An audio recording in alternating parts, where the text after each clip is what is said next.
I'm back with another update for the YSL Young Thug trial that's happening in Atlanta. And usually I only make these videos like once every week or two. But something has happened. Obviously, you've probably heard by now of what happened to Antonio Sledge. And I'll be very honest with you, I'm pissed off at this whole situation and the lack of equality in our justice system that I needed to come back and make another video about it.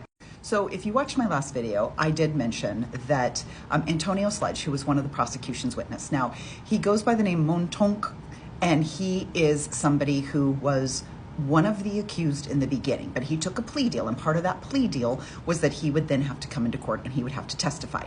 And at the time that he made the deal, he sat down with investigators and made some statements, signed some documents of some statements as to what he would testify into court. And then once he got into court, he diminished all of that, right? So there was a lot of, I can't recall, I don't think that's what I meant. There was kind of a lot of dancing around.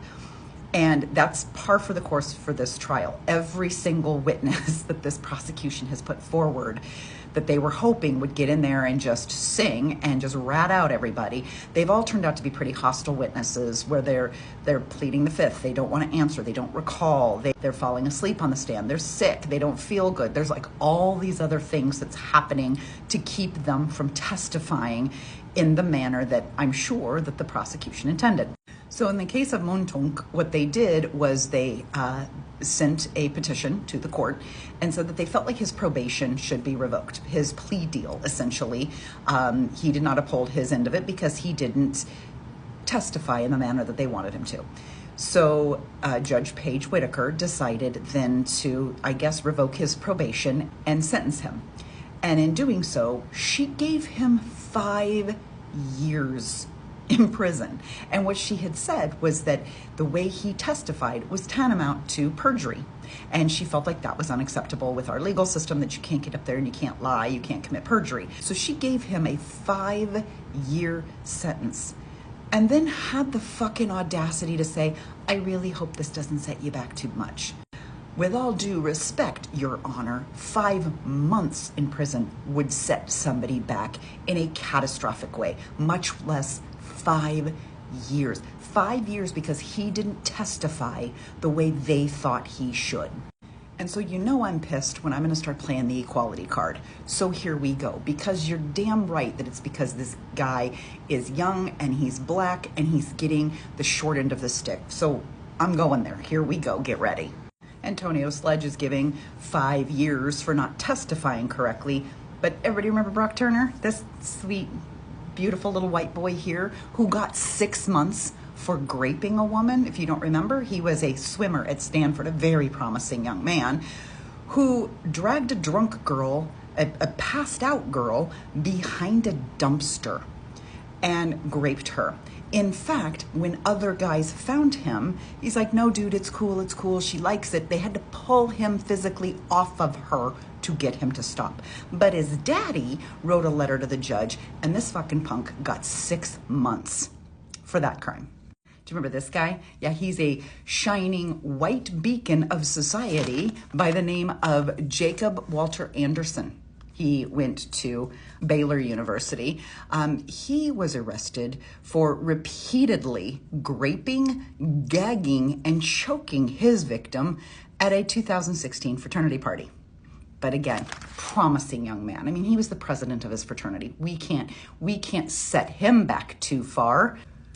So, thanks to his lawyers and his rich parents, he got to plead no contest to a lesser charge of unlawful restraint.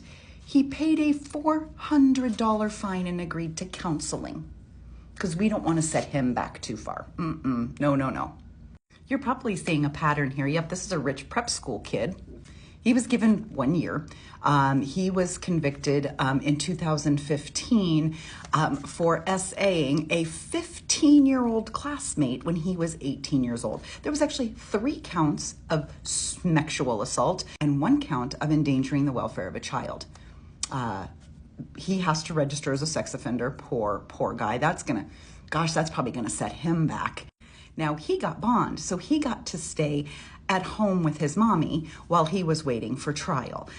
No such luck for Young Thug and his 5 co-defendants who've been in jail since the day they were arrested and denied bond 3 different times because they're considered a danger or a menace to society, but the young rapists aren't.